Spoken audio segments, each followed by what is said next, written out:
मेरे पति मरे हुए पड़े थे और मेरी सास ने मुझे मारकर घर से निकाल दिया।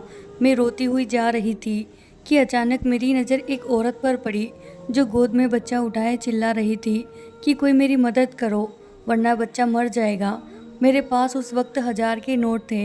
मैंने उसे दे दिए। वो खुशी से मुझे दुआएं देती हुई बोली, बेटी तू वापस अपने घर चली जा, तुझे ऐसी खुशी मिलेगी जो आज तक कभी किसी औरत को ना मिली होगी। मैं हैरान हुई कि भला मुझे क्या मिल सकता है, पर उस औरत की बात सुनकर मैं वापस अपने ससुराल आई। पर जैसे ही मेरी नज़र मेरे पति की लाश पर पड़ी तो मेरे सर पर आसमान टूट पड़ा। मेरे पति आज रोज से जल्दी अपने काम से घर आ गए थे। मैंने उनसे कहा, जल्दी से नहा लीजिए, तब तक मैं खाना लगा देती हूँ। मैं और मेरी सास खाना खा चुके थे, सिर्फ मेरे पति ही बचे थे। मैं किचन में गई और जल्दी से फ्रिज खोली तो दोपहर की बची हुई सब्जी थी। मैंने जल्दी से गर्म किया और साथ में ताज़ी रोटियां भी बना ली। उसके बाद मैंने चूल्हे पर चाय के लिए पानी चढ़ाया, क्योंकि हम सब की आदत थी खाने के तुरंत बाद हम चाय पीते थे। मैं खाना लेकर बाहर आ गई। मेरे पति और सास चौकी पर बैठे हुए थे। मैंने खाना लाकर अपने पति के सामने रख दिया। वो खाना खाने लगे। हम सबके चेहरे पर एक खामोशी थी, जबकि मेरी सास के चेहरे पर एक अजीब सी मुस्कुराहट थी जो मुझे कुछ गलत होने का संदेशा दे रही थी। लेकिन मैंने इस ख्याल को झटक दिया। मैं नहीं जानती थी कि मेरी ज़िंदगी में आगे कौन सा तूफान आने वाला है। मैं उठकर किचन में आई तो देखा चाय उबल चुकी थी। मैंने चाय कप में छानी और ट्रे उठाकर बाहर निकल गई, लेकिन आगे का मंजर देखकर मेरे हाथ से ट्रे नीचे गिर गया और ऐसे लगा जैसे किसी ने मेरी जान निकाल दी हो। मेरे पति चौकी पर लेटे हुए थे और ज़ोर ज़ोर से अपना सीना मसल रहे थे। मेरी सास घबराकर उनके हाथ पैर मल रही थी और साथ साथ कह रही थी, क्या हुआ अजीत, तुझे क्या हुआ, कुछ तो बता। मेरी सास चिल्ला चिल्ला कर रो रही थी। उनकी हालत देखकर मैं भागते हुए अपने पति के पास आई और उन्हें देखकर मैं भी चिल्लाने लगी। मेरे पति का सारा जिस्म नीला पड़ गया था और उनके मुंह से सफ़ेद झाग निकल रहा था। वो अपना गला पकड़कर बिन पानी मछली की तरह तड़प रहे थे। इससे पहले मैं कुछ समझती या किसी को मदद के लिए बुलाती कि अचानक मेरे पति का जिस्म सूखकर काटा हो गया और उनकी आंखों की पुतलियाँ भी बेजान हो गई। 2 मिनट में मेरी पूरी दुनिया ख़त्म हो चुकी थी। मेरे पति मुझे और अपनी माँ को अकेला छोड़कर इस दुनिया से जा चुके थे। मेरे सब कुछ मेरे पति ही थे। उनके इस तरह अचानक मौत ने मुझे दहला कर रख दिया। मैं बिल्कुल खाली हाथ रह गई थी। उनके अलावा मेरे आगे पीछे कोई नहीं था। हमारे घर का शोर सुनकर पड़ोसी और मोहल्ले वाले भी हमारे घर आ चुके थे और आगे का मंजर देखकर वो भी हैरान हो गए। अचानक मुझे अपने आसपास घुटन का एहसास हुआ और मेरी आंखों के सामने अंधेरा छा गया। मुझे अपने आसपास की चीज़ें चकराती हुई महसूस हुई। मैंने दीवार का सहारा लेना चाहा, लेकिन मैं अपना सूझबूझ खो बैठी थी और अगले ही पल में मैं अपने शरीर के सारे वजन के साथ ज़मीन पर गिर गई। मुझे होश आया तो मैंने खुद को अपने कमरे में पाया। मेरा सर अभी भी भारी था। मैं इधर उधर देखा तो अगले ही पल मेरे पति का बेजान वजूद मेरे नज़रों के सामने आया। मैं जल्दी से उठकर बाहर आई। सुबह हो चुकी थी। मैं पूरी रात बेहोश थी। मैंने देखा मेरे पति की लाश घर के बाहर पड़ी थी और मेरी सास उनके चारपाई से लगकर बैठी हुई थी। उनकी आंखों को देखकर लगा जैसे वो पूरी रात रोई हो। जवान बेटे का गम जो था एक माँ करती भी तो क्या। फिर मैं जैसे ही अपने पति की लाश के पास पहुंची तो मोहल्ले की सारी औरतें मुझे देखकर एक दूसरे से कहने लगी, तो देख लो, हो गई महारानी की सुबह, कैसी बेशर्म औरत है, पति की लाश पड़ी है और ये अपनी नींदें पूरी कर रही है। अरे बेशर्म, कुछ तो शर्म कर। तेरी बूढ़ी सास कल शाम से ही चारपाई से लगकर बैठी है। पानी का एक घूंट भी उन्होंने नहीं पिया। फिर भी इन्हें तेरा ही ख्याल रखा कि तुझे उठाया ना जाए, कहीं तेरी तबीयत ना खराब हो जाए। इस हाल में भी इन्हें तेरा ही ख्याल रहा। और एक तुम हो जो पहले अपने पति को जान से मार डाली और फिर बेशर्मी से इस घर में रहकर अपनी नींदें भी पूरी कर रही है। अरे तुझे तो शर्म से डूबकर मर जाना चाहिए। ऐसे गुरूर से हमारे सामने खड़ी है। मैं हैरानगी से उनकी बातें सुन रही थी। वह कितनी सफाई से सारा इल्ज़ाम मुझ पर डाल रही थी। मैं इसी सोच में थी। फिर मैं अपने पति के पास जाने लगी। चारपाई तक पहुंची थी कि मुझे लगा जैसे मेरा बाल कोई खींच रहा हो। मैंने जैसे ही मुड़कर पीछे की तरफ देखा तो मेरी सास मेरा बाल मुट्ठी में पकड़कर खींच रही थी। उन्होंने मुझे किसी अछूत की तरह खुद से दूर फेंका। मैं जाकर दरवाजे के पास गिरी। अपने आप को किसी तरह संभालते हुए मैं फिर से चारपाई के पास जाने लगी। तभी मेरी सास मेरी तरफ आई और उन्होंने एक ज़ोरदार थप्पड़ मेरे मुंह पर मारा। मेरा मुंह लाल हो गया, गाल सूज गया और होंठ फट गए और खून बहने लगे। अभी मैं ठीक से संभल नहीं पाई थी कि उनकी बातों ने मेरे पैरों तले से ज़मीन खींच ली। वो कह रही थी कि मेरी नज़रों के सामने से दूर हो जाओ, तुम मेरे बेटे की कातिल हो, तुमने मेरे बेटे को मार दिया, उसकी जान ले ली। जब से मेरे बेटे की ज़िंदगी में आई है, उसकी ज़िंदगी नर्क से बदतर बना कर रख दी है। फिर भी तेरे कलेजे में ठंडक नहीं पड़ी कि तूने उसकी जान ले ली। मैंने उनके आगे हाथ जोड़कर कहा, मैंने कुछ नहीं किया, मैंने इनकी जान नहीं ली, मैं ऐसा क्यों करूँगी भला? वह मेरे पति थे, आप मुझे उनके पास जाने से ना रोके। लेकिन मेरी सांस पर मेरे किसी बात का असर ना हुआ। उन्होंने मुझे बाजू से पकड़ा और गेट के पास ले जाकर धक्के मारकर मुझे घर से बाहर निकाल दिया। मेरे ऊपर विपत्ति का पहाड़ टूट पड़ा। एक तो पति से जुदाई और दूसरा घर से बेघर हो गई थी। मैं गेट के साथ लगकर रोने लगी। मैं काफ़ी देर तक वहीं पर खड़ी रही, लेकिन अंदर वाले सब पत्थर दिल हो चुके थे। मैं टूटे हुए दिल के साथ सड़क पर चलने लगी। मेरा और कोई ठिकाना नहीं था, जाती तो और कहाँ जाती। अचानक मुझे एक औरत की आवाज़ सुनाई दी। वो कह रही थी कि भगवान के नाम पर कोई मेरी मदद करो, मेरा बच्चा 2 दिन से भूखा है, कोई तो मेरी मदद करो, कोई तो मुझ पर रहम करो। मैंने देखा, मेरे साड़ी के आंचल में बांधा उस वक्त मेरे पास 1000 के नोट थे। मैंने वो नोट उस औरत को दे दिए। उस औरत की गोद में एक छोटा बच्चा था जो रो रहा था, शायद उसको भूख लगी हुई थी। उस औरत ने मेरी तरफ देखा और कहने लगी, बेटी कहाँ जा रही हो और रो क्यों रही हो? क्या तुम भी मेरी तरह दुखी हो? मैंने उसकी बात सुनते ही घबराकर इधर उधर देखने लगी तो मैं अपने घर से बहुत दूर निकल आई थी। उस औरत ने कहा, भगवान तुम्हारा भला करे, तेरी सारी मुश्किलें आसान हो, तू सदा सुखी रहे। ऐसे सड़क पर ना चल, चल जा अपने घर चली जा। मैंने कहा, मेरा कोई घर नहीं है, मैं बेसहारा हूँ। उसने कहा, तू बेसहारा नहीं है, जा तू अपने घर चली जा, तेरा घर तेरी राह देख रहा है, तेरे पास तो सब कुछ है, फिर क्यों सड़क की खान छाग रही है? तू तो मल्लिका है, जा अपना घर संभाल, अपने घर जा, वहाँ तुझे ऐसी खुशी मिलेगी कि तूने कभी सपने में भी नहीं सोचा होगा। मैं बड़ी हैरान हुई कि उस घर में तो मेरे जवान पति की मौत हो गई है, मेरी पूरी दुनिया लूट चुकी है, भला वहाँ मुझे कौन सी खुशी मिल सकती है। हालात के आगे मजबूर होकर मैं अपने घर की तरफ जाने लगी और सोचा, जाकर देखूं तो सही कौन सी खुशी मिलने वाली है। और खुशी नहीं भी मिली तो एक बार फिर से मैं अपनी सांस के पैरों में गिर जाऊंगी। हो सकता है कि उनको मुझ पर रहम आ जाए और वो आखिरी बार मुझे अपने पति से मिलने दे। इतने में मैं घर के दरवाजे तक आ चुकी थी। मैंने देखा दरवाज़ा अंदर से बंद नहीं था। मैंने धड़कते दिल के साथ घर का दरवाज़ा खोला, पर दरवाज़ा खुलते ही सामने का मंजर देख मैं हैरत से दंग रह गई। मेरा पूरा शरीर कँपकँपाने लगा। मेरा नाम रोशनी है, मैं एक छोटे से शहर में रहती हूँ। मेरे साथ मेरे पति और मेरी सास रहती है। अभी मेरी उम्र 32 साल है। यह बात उस वक्त की है जब मैं 21 साल की थी और शहर के सबसे अच्छे कॉलेज में पढ़ा करती थी। मुझे पढ़ाई में कुछ खास दिलचस्पी नहीं थी, लेकिन पापा की शक्ति की वजह से मजबूरी में पढ़ रही थी। मेरे पिता एक मशहूर बिजनेसमैन थे, लेकिन उनका रवैया हमारे प्रति शुरू से ही काफ़ी सख्त था। मैंने अपनी पूरी ज़िंदगी में उन्हें कभी मुस्कुराते हुए नहीं देखा था। वह हर वक्त गुस्से में रहते। ऐसा नहीं था कि इसकी कोई वजह थी, वो स्वभाव से ही ऐसे थे। मैं उनकी इकलौती बेटी थी, लेकिन फिर भी उन्होंने मुझसे कभी प्यार से बात नहीं की। वो मेरी हर छोटी से बड़ी ज़रूरतों का ख्याल करते, लेकिन मैं उनके गुस्से से परेशान थी। मैं और मेरी माँ हमेशा फूंक फूंक कर ही कदम रखते थे और इस चीज़ का ख्याल रखते कि कोई भी बात उनकी मर्ज़ी के खिलाफ ना हो। मेरी माँ भी पढ़ी लिखी औरत थी। मुझे मेरे पापा के रवैये ने अपने घर वालों से दूर कर दिया था। हद से ज़्यादा शक्ति भी इंसान को अपनों से दूर कर देती। मेरे साथ भी कुछ ऐसा ही हुआ।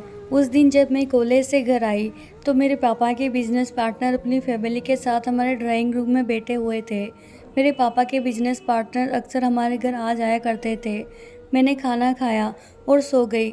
शाम को सोकर उठी तो माँ ने बताया कि तुम्हारे पापा ने तुम्हारी शादी अपने बिजनेस पार्टनर के बेटे आशुतोष से तय कर दी है और अगले कुछ दिनों में तुम्हारी सगाई होने वाली है और उसके बाद शादी। उनकी बातें सुनकर मुझे ऐसा लगा कि किसी ने मेरे तन बदन में आग लगा दी हो।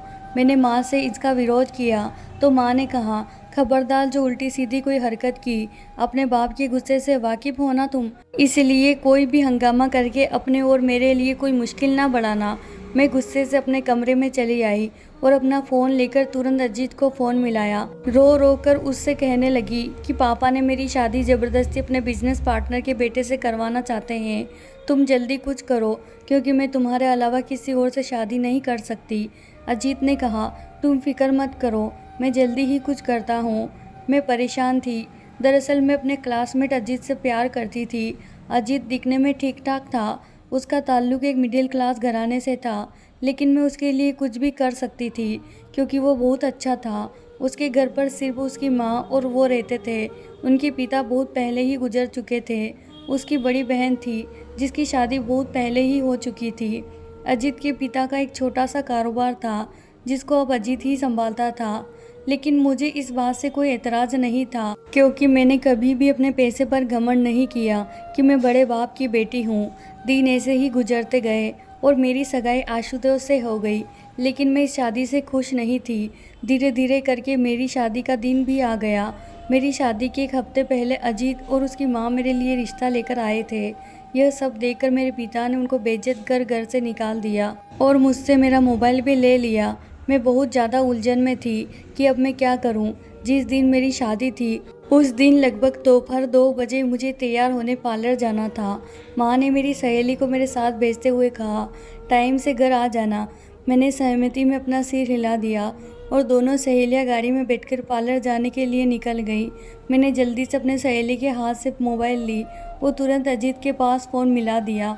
अजीत ने पहले बहुत नाराज़गी जताई कि तुम्हारे पापा ने हमारे साथ अच्छा नहीं किया, उन्हें मेरी माँ की बेइज्जती नहीं करनी चाहिए थी, लेकिन फिर भी मैं तुम्हारी खातिर सब कुछ भुला देता हूँ। तुम मुझे बताओ कि अब मुझे क्या करना है। मैंने अजीत से कहा, अब हमारे पास एक ही रास्ता है कि हम दोनों भागकर कोर्ट मैरिज कर ले। मैं पार्लर में हूँ, तुम आ जाओ और मुझे जल्दी से लेकर जाओ। हम आज ही कोर्ट मैरिज कर लेते हैं। अजीत ने कहा, क्या यह सब ठीक होगा? मैंने कहा, सब कुछ ठीक ही होगा, मैं उनकी इकलौती बेटी हूँ। धीरे धीरे करके वो सब कुछ भुलाकर मुझे अपना लेंगे। अजीत ने कहा, अच्छा ठीक है, मैं तुम्हारे पार्लर के आसपास ही खड़ा रहूँगा, तुम मुझे फ़ोन कर देना। पार्लर के बाहर पहुँचते ही मैंने ड्राइवर को बहाने से घर भेज दिया। उससे कहा, मेरे लहंगे का मैचिंग दुपट्टा घर पर ही छूट गया है, आप मुझे वह लाकर दे दीजिए, तब तक मैं तैयार होती हूँ। ड्राइवर के जाने के बाद मैंने तुरंत अजीत का फ़ोन मिलाया और उससे आने को कहा। वह अगले ही पल मेरे पास आ गया। मैंने अपनी दोस्त को सब कुछ समझा दिया था और उसके बाद मैं अजीत के साथ चली गई। हम दोनों ने मंदिर में जाकर शादी की और उसके बाद अजीत की दुल्हन बनकर उसके घर आ गई। मैं ये नहीं जानती थी कि मैंने यह कदम उठाकर कितनी बड़ी गलती की है। उधर जैसे ही मेरे माँ बाप को मेरे लापता होने की खबर मिली तो उन पर सातों आसमान एक साथ ही टूट पड़े। उन्होंने कभी सोचा भी नहीं था कि मैं ऐसा भी कुछ कर सकती हूँ। मेरे घर तो कयामत आ गई थी। मेरे पापा उसी वक्त मुझे जान से मारने के लिए निकले, लेकिन माँ ने उनका पैर पकड़कर कहा, इतना गुस्सा मत करिए, वह हमारी इकलौती बेटी है। भले ही आप उसे माफ़ न करें, लेकिन उसे बख्श दे, उसके साथ ऐसा कुछ ना करे। माँ के लाख समझाने पर पापा किसी तरह माने। मुझे अजीत के घर आए हुए 1 हफ्ता हो गया था, लेकिन मायके में खामोशी थी। मैं यह ना समझ सकी कि तूफ़ान के आने के पहले हर तरफ खामोशी ही होती है। मैं सुकून से अपने ससुराल में ज़िंदगी गुजार रही थी। मेरी सास बहुत अच्छी थी, ज़िंदगी बहुत अच्छे से गुजर रही थी। मैंने अपनी पढ़ाई छोड़ दी थी, लेकिन अजीत ने अपनी पढ़ाई जारी रखी और साथ साथ वो अपना काम भी करते थे। मेरी सास आस पड़ोस के कपड़े सिलाई करती थी। मैंने भी उनके साथ रहते रहते सिलाई सीख ली थी। मेरे ससुराल वालों की स्थिति बहुत अच्छी नहीं थी। मुझे शुरू में परेशानी हुई, लेकिन धीरे धीरे मैं यहाँ एडजस्ट हो गई थी। इसी तरह हमारी शादी को 6 महीने गुजर गए। मुझे महसूस हुआ कि मेरी सास का रवैया मेरे साथ कुछ अजीब सा होता जा रहा है। वो बार बार मुझसे कहती कि अब तुम्हें अपने माँ बाप से मिलने चले जाना चाहिए, क्योंकि तुम उनकी इकलौती बेटी हो, वह तुम्हें याद करते होंगे और अब तक तो उन लोगों ने तुम्हें माफ़ भी कर दिया होगा। लेकिन मेरे अंदर इतनी हिम्मत नहीं थी कि मैं अपने माँ बाप के गुस्से का सामना कर पाती। उनकी बातों पर मैं हर बार कोई ना कोई बहाना करके टाल देती।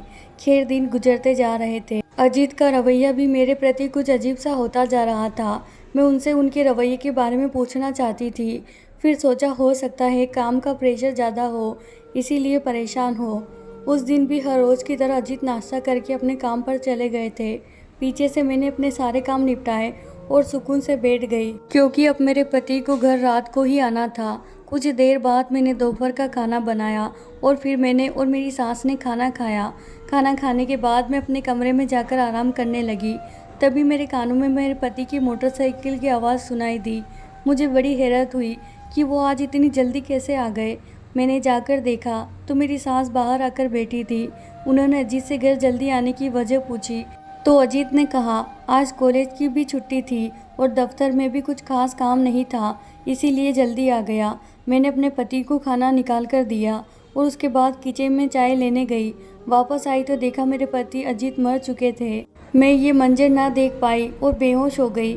जब मुझे होश आया तो सुबह हो चुकी थी। मैं अपने मरे हुए पति के पास जाना चाहती थी तो मेरी सास ने मुझे ये कहकर उनके पास न जाने दिया कि तुम कातिल हो, और यही कहकर उन्होंने मुझे घर से बाहर निकाल दिया। मैं रोते हुए सड़क पर चलती जा रही थी, तभी मेरे कानों में एक औरत की आवाज़ आई। उसे मदद की ज़रूरत थी। मैंने उसकी मदद की तो उसने मुझे दुआएं देते हुए घर जाने को कहा और साथ में यह भी कहा कि घर जाने के बाद तुझे ऐसी खुशी मिलेगी जो आज तक किसी औरत को ना मिली होगी। उसकी बातें सुनकर मजबूरन मैं घर पहुंची और जैसे ही दरवाज़ा खोला तो सामने का मंजर देख मेरे होश उड़ गए। दरवाज़ा खोलते ही मेरे ऊपर फूलों की बारिश होने लगी। गुलाब की ताज़ा पत्तियां मेरे ऊपर गिरते जा रही थी। मैंने नज़र उठाकर देखा तो मेरे पति की लाश गायब थी और साथ ही साथ सारे लोग भी गायब थे। घर को फूलों की मदद से सजाया गया था। फूलों से दरवाजे से लेकर अंदर पहुंचने तक का रास्ता बनाया गया।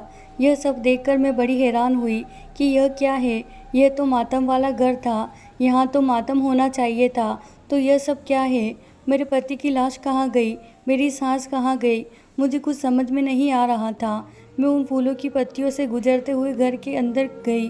मेरी सांस के कमरे से बातों की आवाज़ आ रही थी। अंदर से आने वाली आवाज़ सुनकर मुझे अपने कानों पर यकीन न हुआ और मुझे उस औरत की बातें सच लगने लगी। उसने सच ही कहा था। मैं बेसहारा नहीं बल्कि भोली और कम अक्ल हूँ। मेरी नाक के नीचे इतनी घिनौनी साजिश रचाई गई, लेकिन मैं बेखबर रही। कैसे मोहब्बत की आड़ में मेरे साथ इतना गंदा खेल खेला गया। मुझे बेतहाशा खुद की कम अक्ली पर गुस्सा आया।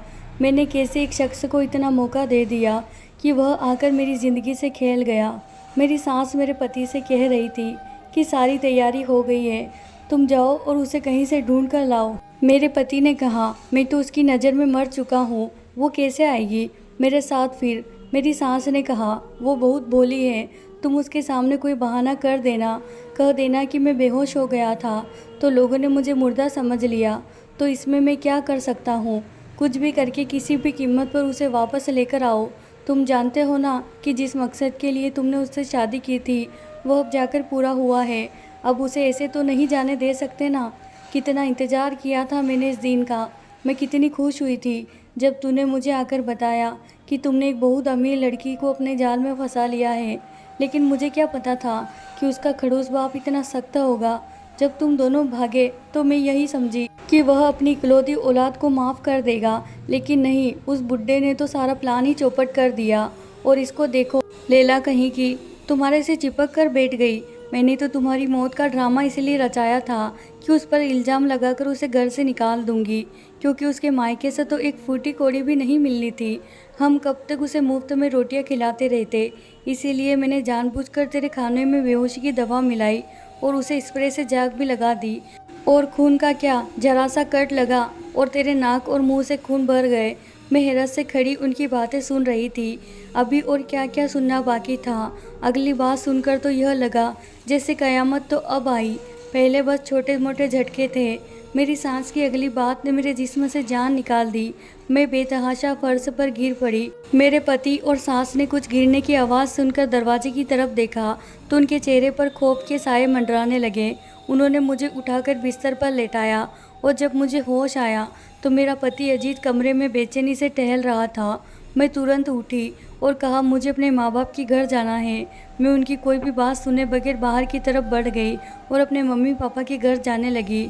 वहाँ पर पहुँची तो पता चला कि मेरे पापा एक हफ्ते पहले ही इस दुनिया से चल बसे और अपनी पूरी प्रॉपर्टी मेरे नाम कर गए। मेरी माँ मुझे देखते ही मेरे गले लगकर रोने लगी। यही हाल मेरा भी था। दरअसल अजीत ने मुझसे दौलत की लालच में आकर शादी की थी। पहले तो सब ठीक रहा, लेकिन जब उन्हें पता चला कि मेरे पापा गुस्से में मुझे फूटी कौड़ी नहीं देने वाले, तो उनका दिल मेरी तरफ से खट्टा हो गया। दोनों माँ बेटे मुझे निकालने की वजह ढूंढने लगे, और जब उन्हें कोई वजह ना मिली तो अपने मरने का ड्रामा ही रचा बेटे, और मेरे ऊपर इल्ज़ाम लगाकर मुझे घर से बाहर कर दिए। पर मेरे घर से जाते ही उन्होंने किसी से खबर सुनी कि मेरे पापा मर गए और अपनी पूरी प्रॉपर्टी मेरे नाम कर गए। तो यह खबर सुनते ही मेरा पति उठकर बैठ गया। मोहल्ले वाले कुछ तो डर गए और कुछ ने वजह जानने की कोशिश की, तो उन्हें ऐसा महसूस करा दिया कि उसे तो कुछ याद ही नहीं है। सबने यही समझा कि हमारी ही गलती है। हमने बेहोशी को मौत समझ लिया। एक एक करके सारे लोग वहाँ से चले गए। मेरी सास और मेरे पति प्रॉपर्टी की लालच में अब मुझे वापस लाना चाहते थे, ताकि मेरी पूरी प्रॉपर्टी अपने नाम करवा सके, और इसीलिए उन्होंने मुझे खुश करने के लिए मेरा स्वागत का पूरा इंतज़ाम किया। लेकिन मैंने भी फैसला कर लिया था कि मैं उन्हें कभी माफ़ नहीं करूँगी। शाम होते ही मेरे पति और मेरी सास मेरे घर आए और मुझसे माफ़ी मांगने लगे, लेकिन मुझ पर उनके किसी भी बात का कोई असर नहीं हुआ। वो मायूस लौट गए। कुछ दिन बाद मुझे पता चला कि मेरी सास को उनके किए की सज़ा मिल गई और उनके पूरे शरीर में फालिस मार लिया। अजीत की हालत भी बहुत ख़राब थी। उसकी हालत देखकर मेरा दिल खून के आंसू रोता था। चाहे उसने मेरे साथ जो कुछ भी किया, लेकिन वो मेरी मोहब्बत था, इसीलिए ना चाहते हुए भी मैंने उसे माफ़ कर दिया। मेरी और मेरे पति दोनों बहुत बदल गए हैं। उनकी ज़िंदगी से दौलत की भूख ख़त्म हो चुकी है। 2 साल बाद भगवान ने मुझे एक खूबसूरत बेटा दिया और मैं हंसी खुशी अपनी ज़िंदगी जी रही हूँ। दौलत की लालच इंसान को अंधा कर देती है। वो संभल तो जाता है, मगर ठोकर लगने के बाद। तो दोस्तों, ये थी हमारी आज की कहानी। आपको कहानी पसंद आई है तो कहानी को ज़रूर लाइक कीजिए, और हाँ, चैनल को सब्सक्राइब करना बिल्कुल ना भूलें। धन्यवाद दोस्तों।